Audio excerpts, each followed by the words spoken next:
Hello, my name's Richard Harris and I'm speaking to you from the state-of-the-art diving and hyperbaric medicine facility here at the Royal Hobart Hospital, Nipaluna country. I'm here as part of an expert panel to discuss a recent publication on paediatric and adolescent diving published by the South Pacific Underwater Medical Society in their Diving and Hyperbaric Medical Journal. I'm very fortunate to be joined by two experts. Firstly, Dr. Lizzie Elliott, who's a general practitioner here in Hobart and also a consultant in diving and hyperbaric medicine. Hi Lizzie, thanks for joining us. Thank you, Richard. And secondly, also joined by a very experienced and expert diving instructor who's based in Cairns, and that is Charlotte Barbosa. Charlotte, fantastic to have you with us as well. Thanks for having me as well. So to start us off, Lizzie, I might turn to you first, discussing the guidelines that have been released by SPUMS and which both of you were involved in. Can you help me by understanding the origins of this project and also just define the subjects that we're talking about? How old are these kids? And so this is aimed at the diving population between 10 and under 15 years old. SPUMS appreciated that children as young as 8 were starting to dive with compressed air, and so we were looking to support this subset of the population. The 2023 annual scientific meeting that was held in Cairns set up this position statement. So we had a list of statements that we explored with the quorum, so they're all diving doctors, and discussions were had as to the acceptability and the language around how we would approach these statements. And then SPUMS took that information away and wordsmithed it and elaborated, and that's what formed the position statements, which are really a guideline in regards to helping to support our diving doctors navigate their diving assessment of the child with the parent and guardian. So they're not a standard, but we just needed some guidance around that and that surety, especially because this is a new group of divers that many people haven't had much experience with, to make sure that we were providing the correct advice, the correct assessment, and also in regards to the exclusion criteria, there's reasoning behind it. Can you tell us a bit about the courses or experiences that are available to kids and what your experience has been in those? Yeah, absolutely. So there's a range of experiences that children can endure from 5 years old up to 15. And with our 5-year-old programs, we're looking at something called SASSY, which is a surface supplied compressed air journey, where the children are wearing like a life preserver with a compressed cylinder, and they're pretty much just snorkeling on the top. So that's the youngest activity that exists. And then there's Discover-based programs in pool environments. And then there is even course-like scenarios in the pool where children are undertaking the same skills as adult divers. And then obviously we're not forgetting the open water certifications that juniors can get, which are exact equivalencies to the adult courses too. What's the youngest age that a young person can get an open water certificate, and what's the depth limitation on that? So currently with the agency that I work with, it's 10 years old for an open water certificate, but I have to say that with a little bit of hesitancy because it really is child dependent. As we all know, children are not all the same if they're the same age, both physically and maturity wise. So it really is performance based, but some 10-year-olds are ready to hold that open water certificate. So that's a really good opportunity to talk about the assessment of kids, which obviously has medical implications, but also physical and psychological implications. And I think an important part of what we're discussing is how we can work as a team, including the guardians or parents of these young people, to make sure that they are appropriate in all those areas and safe to be starting their career in diving. So Lizzie, let's start with some of the medical aspects. We know that kids are all very different, and you can have a 10-year-old who could be a front row for the Wallabies, and you can have an 18-year-old who you know, is very, very small still. So from a medical perspective, when you're assessing, well, first of all, do you assess many children? Are many children presenting for medical examination? Absolutely. So since the SPUMS guidelines were published in December last year, 2024, there have been more parents seeking out diving assessments for their children. These parents are divers themselves, and so they've got that vested interest and the love for the water, and they want to impart that on their children. So we see that as a really positive thing. We recommend that any diver, before they start doing diving, consider having a dive medical, just because physiology is quite complex, and then you're adding in the subaquatic environment, and that just increases the complexity. We do know for children that there are certain medical conditions that we need to vet in regards to diving and whether there might be increased risk in that respect. So part of the position statement has listed several conditions which children might have, which means that they're not appropriate for subaquatic activities, not appropriate for compressed air diving. And do those conditions tend to be the same as would be exclusions for adults? Some of them are, some of them are different, because we appreciate that children aren't small adults. They've got different physiology, as Charlotte said, psychology, biology, anatomy, etc. So some of those conditions would be appropriate for adult diving, but some aren't for children. And some of those conditions include anything that could impact on their conscious level, epilepsy. ADHD is also an exclusion. Congenital heart disease, whether it's treated or not. Bleeding disorders and asthma. Also, if they've got grommets in their ears, because kids can be prone to developing respiratory tract infections and having difficulties with their ears, or if they can't swim for obvious reasons. But that would also be vetted by their diving organisation. So there's a lot of common sense in it, I guess, and but also some of those things you've mentioned might not be common knowledge that that's a contraindication to diving, especially for parents and potentially for diving instructors as well. So it's a good reason to get kids in to see a diving medical expert to make an assessment. Well, part of the assessment is also an opportunity for education. So talking through reasons why diving might not be appropriate for this particular child.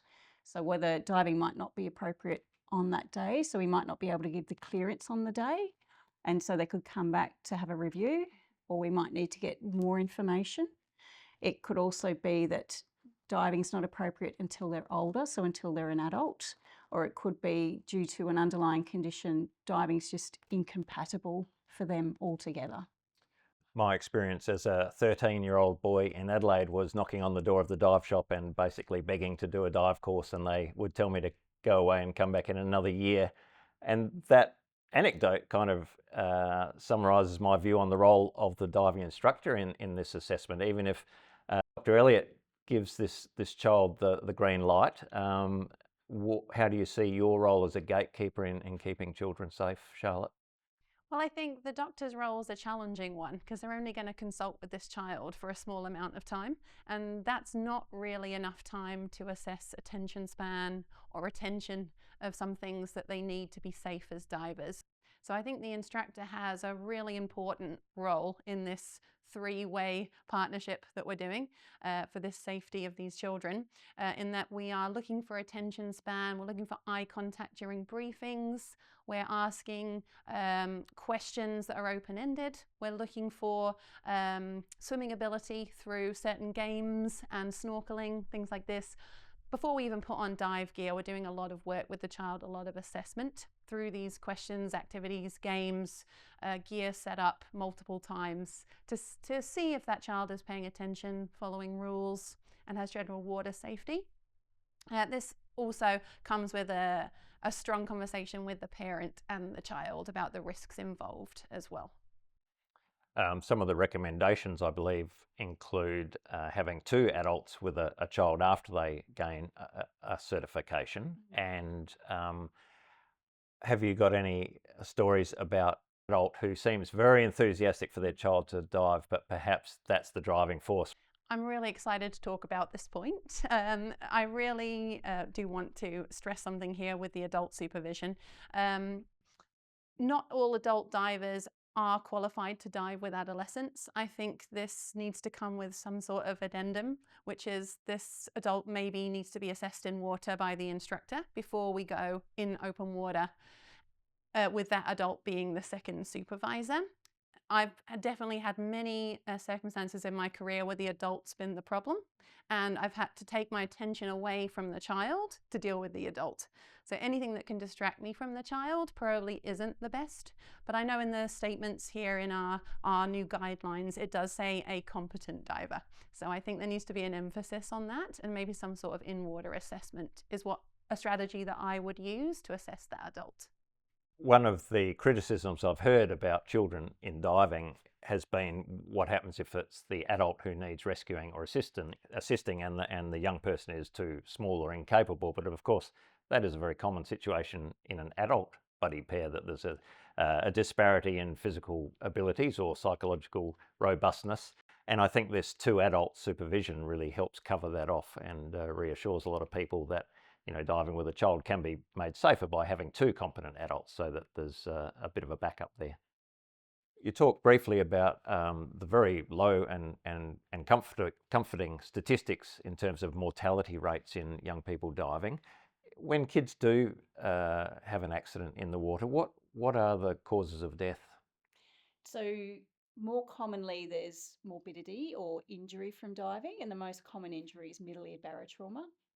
So that can be vetted during the dive medical by paying close attention to the child's ear, nose and throat assessment. So when we're doing that dive medical assessment, we visualise the eardrum and make sure that they can equalise easily with equalisation manoeuvres. We also know that children are more prone to having respiratory tract infections or infections in general, just because they're still developing that aspect of their immunity. So that puts them at high risk once again with middle ear barotrauma. But the research has shown that where they've got good counsel and instruction around equalisation techniques, the risk of middle ear barotrauma is very low.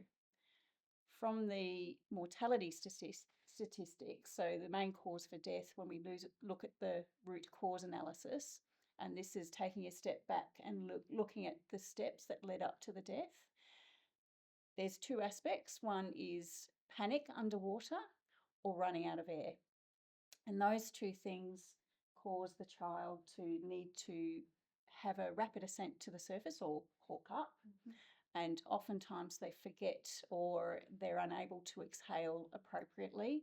They develop an increased pressure due to the trapped gas in their lungs, and that can cause trauma to the lungs, so pulmonary barotrauma. That pulmonary barotrauma can then cause gas to go into the brain arterial supply, so into the brain circulation. That's a cerebral gas embolism, and that cage can in turn cause drowning. So that is the main cause of death, is drowning. But if you look at the root cause, it's panic underwater or running out of air. And that reflects back to the earlier comments about the instructor and the parent are perhaps in the best place to really assess these kids in terms of how they're progressing with their training and what their level of maturity and attention, of course, if we're talking about out of air scenarios. What about the issue of PFOs in young people, Lizzie? What's your take on that? So we know once again from the evidence is that PFOs are more common in children. People under the age of 19 years old have 36% chance of having a patent or persistent foramen ovale, and that's once again is linked with having migraine with aura. So that could be a good way of screening out those people. And then once you're over the age of 30, the risk is 25%. So a quarter of the population, so it's relatively common, but not to the extent that SPUMS recommends that these people have screening. So generally, with cautious diving practices, these are a non-event.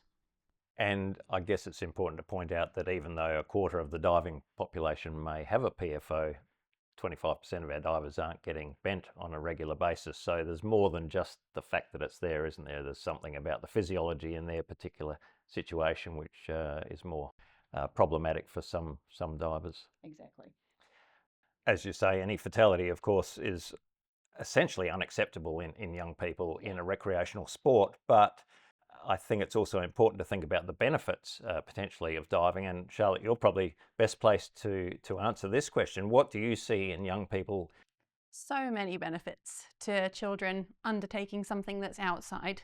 especially nowadays, the social interaction, the rule following, the physical benefits of improving dexterity and working with a buddy.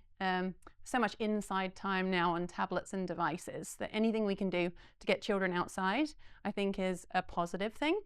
And not to mention the making these children environmental ambassadors is a very important thing for the ocean's future.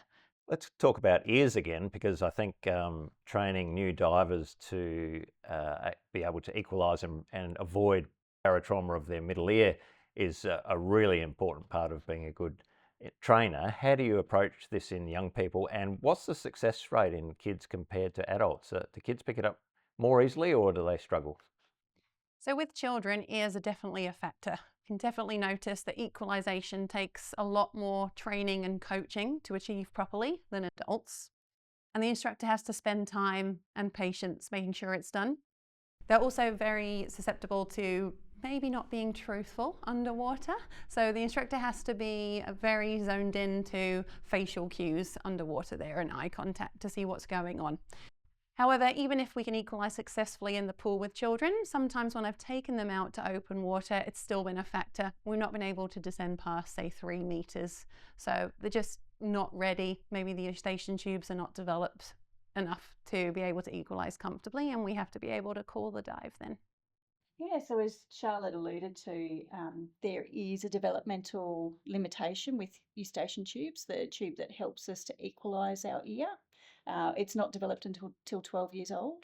We also know that from a respiratory tract perspective, the lungs haven't fully developed until 16 years old.